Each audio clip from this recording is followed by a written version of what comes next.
Hello everyone welcome back to our channel Pooja Janu sisters. అందరూ ఎలా ఉన్నారు? బాగున్నారా? నేనైతే చాలా చాలా బాగున్నాను.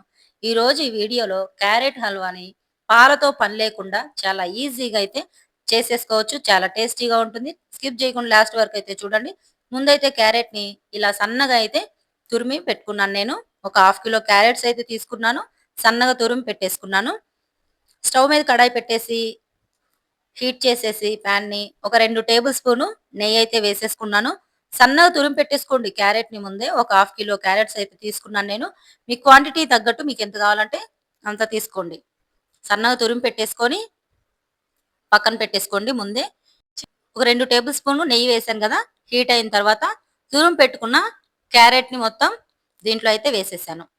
వాటర్ శాతం ఎక్కువ ఉంటుందన్నమాట. క్యారెట్ లో వాటర్ శాతం ఎక్కువ ఉంటుంది. డైరెక్ట్ గా అయితే చేయలేము. ముందు నెయ్యి వేసుకొని నెయ్యి హీట్ అయిన తర్వాత క్యారెట్ తురుముని కడాయిలో అయితే వేసేసి చక్కగా ఫ్రై చేసేసుకుందాము. మంటని హై ఫ్లేమ్ లో అస్సలు పెట్టొద్దు. హై ఫ్లేమ్ లో పెట్టొద్దు, అలా అని లో ఫ్లేమ్ లో కూడా పెట్టొద్దు. మీడియం ఫ్లేమ్ లో పెట్టుకొని చక్కగా ఫ్రై చేసుకోండి. పచ్చి వాసన అనేది పోవాలి. క్యారెట్ లో వాటర్ కంటెంట్ అనేది చాలా ఎక్కువ ఉంటుంది. సో పచ్చివాసన పోయేదాకా, డ్రై అయ్యేదాకా క్యారెట్ ని ఇలా నెయ్యిలోనే ఫ్రై చేసుకోవాలి. ఈ ఫ్రై చేస్తున్నప్పుడు మీడియం ఫ్లేమ్ లోనే పెట్టి ఫ్రై చేసుకోండి. కనీసం ఒక 20 మినిట్స్ అయినా ఫ్రై చేసుకోవాలి. చాలా చక్కగా అయితే ఫ్రై అవుతుంది. డ్రై అవ్వాలన్నమాట. వాటర్ కంటెంట్ అనేది పూర్తిగా డ్రై అవ్వాలి. ఇలా మీడియం ఫ్లేమ్ లోనే పెట్టేసుకొని ఫ్రై చేసుకుంటున్నాను. కిందకి మీదకి మొత్తం కలిపేసుకుంటూ చక్కగా ఫ్రై చేసుకోండి. ఒక పెద్ద గెరెట్ తోటి తీసుకొని. చూసారు కదా, వాటర్ కంటెంట్ అయితే తగ్గిపోతుంది. ముందైతే దగ్గరగా ఉంది కదా, ఇప్పుడు సపరేట్ గా క్యారెట్ అయితే ఉంది. చూసారు కదా, దగ్గర పడిపోయింది. వాటర్ కూడా మొత్తం వెళ్ళిపోయింది అనమాట, ఇంకిపోయింది. ఇప్పుడైతే పొడి పొడిలాడుతూ చాలా చక్కగా వచ్చేసింది. ఇప్పుడు ఈ హల్వాలో మనం పాలు పోయట్లేదు అని చెప్పాం కదా, ఇక్కడ నేను పాల పౌడర్ అయితే తీసుకున్నాను. ఇక్కడ మార్కెట్ లో దొరుకుతుంది అనమాట పాల పౌడరు. ఇది బేబీస్ కి తాపేది కాదు, మనం టీ కాఫీలు కలుపుకుంటాం కదా పాల పౌడరు, అదనమాట. ఇక్కడ నేను 100 గ్రాములు పాల పౌడర్ అయితే తీసుకున్నాను. నేను చాలా చిక్కగా మీగడ గట్టిన పాలు ఎలా అయితే మనం తెచ్చుకుంటామో సేమ్ ఈక్వల్ ఉంటుంది ఈ పాల పౌడర్ అయితే. ఈ పాలల్లోనే మనం ఎంత క్రీమీగా ఉంటుందో ఈ పౌడర్ లో కూడా అలాగే ఉంటుంది అనమాట. ఇక్కడైతే మొత్తం డ్రై అయిపోయింది. ఈ పౌడర్ ఉంది కదా పాల పౌడర్, దాంట్లోనే ఒక గ్లాస్ వాటర్ అయితే వేసేసి గోరువెచ్చ వాటర్ అయితే కలిపేసి ఒక 5 మినిట్స్ నానపెట్టేసాను అనమాట. నానపెట్టేసి దీంట్లో అయితే వేసేసాను క్యారెట్ లోనే. డ్రై చేసుకోండి, ముందే డ్రై చేసుకోవాలి క్యారెట్ ని. వాటర్ కంటెంట్ అంతా పోయేదాకా మొత్తం ఫ్రై చేసుకోవాలి మీడియం ఫ్లేమ్ లో పెట్టేసుకొని.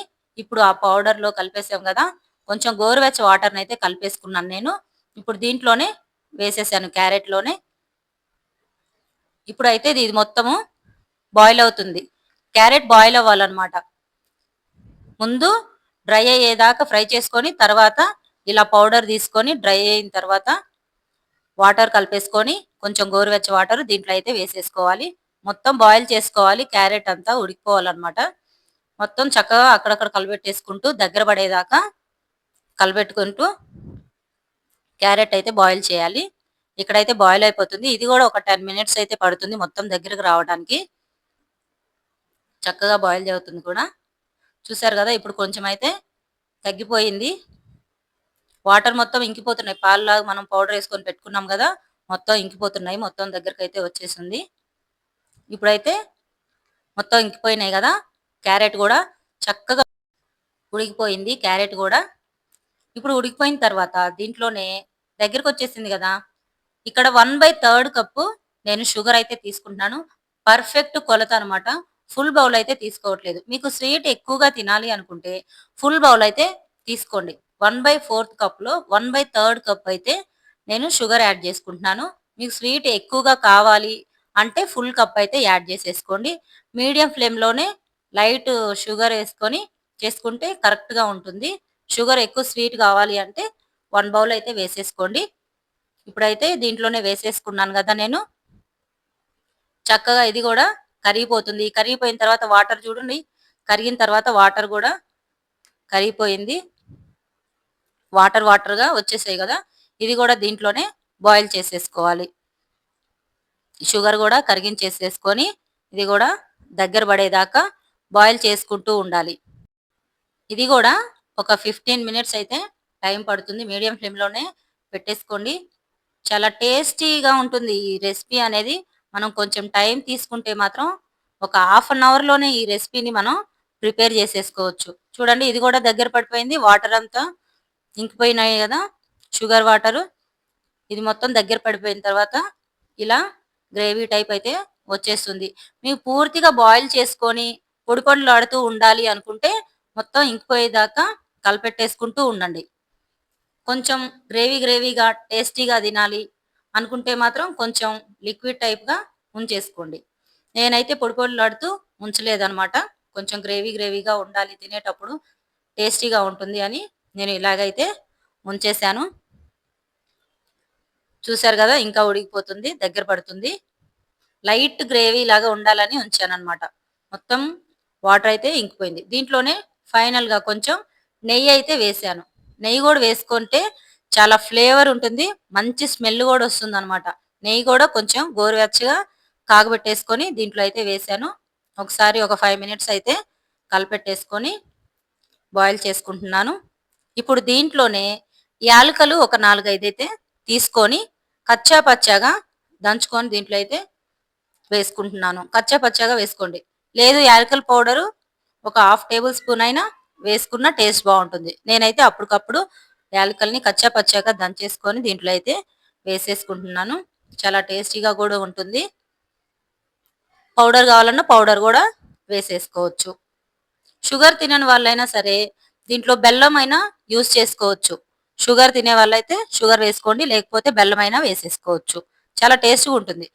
దీంట్లో స్వీట్ కాబట్టి కొంచెం సాల్ట్ అయితే వేస్తున్నాను. పించ్ ఆఫ్ సాల్ట్ అయితే నేను వేశాను. స్వీట్ కదా, చప్పదనం లేకుండా సాల్ట్ వేశాననమాట నేను ఫైనల్‌గా. 2 మినిట్స్ అయితే నేను ఫ్రై చేసుకుంటున్నాను. యాలకుల పౌడర్ అయితే వేసేసాం కదా, పౌడర్ అయినా వేసుకోవచ్చు. ఫైనల్‌గా అయితే దీంట్లో జీడిపప్పు నెయ్యిలో వేయించుకొని పక్కన పెట్టేసుకున్నాననమాట. అది కూడా దీంట్లో వేసేసేయండి. తింటుంటే అక్కడక్కడ క్రంచీగా తగులుతూ ఉంటే చాలా టేస్టీగా ఉంటుంది. ఇది కూడా ఒక 2 మినిట్స్ స్టవ్ మీదే పెట్టేసి ఫ్రై చేసుకుందాం మంచిగా. చూసారా? గ్రేవీగా చాలా టేస్టీగా ఉంది. ఇప్పుడు దీన్నైతే బౌల్‌లో అయితే తీసేసుకుందాము. మీరు గట్టిగా కావాలంటే గట్టిగా గూడా తీసేసుకోవచ్చు. డ్రైగా ఉండాలన్నా, పొడి పొడిలాడుతూ ఉండాలన్నా. నేను కొంచెం తినేటప్పుడు గ్రేవీగా తగులుతూ ఉంటుందని అలా తీసుకున్నాను. మీకు నచ్చిన విధంగా తీసుకోండి. దీని ఫైనల్‌గా అయితే బాదం పప్పు గాని, జీడిపప్పు గాని మీ దగ్గర ఏవైతే ఉన్నాయో అవి గార్నిషింగ్‌గా వేసుకోండి. నచ్చింది గదా! ఇంతే, చాలా ఈజీ ప్రాసెస్ అయితే చూసారు గదా! లైక్ చేయండి, సబ్స్క్రైబ్ చేసుకోండి. మీ ఫ్రెండ్స్ అండ్ ఫ్యామిలీ మెంబర్స్‌కి షేర్ చేయండి, కామెంట్ చేయండి. Thank you.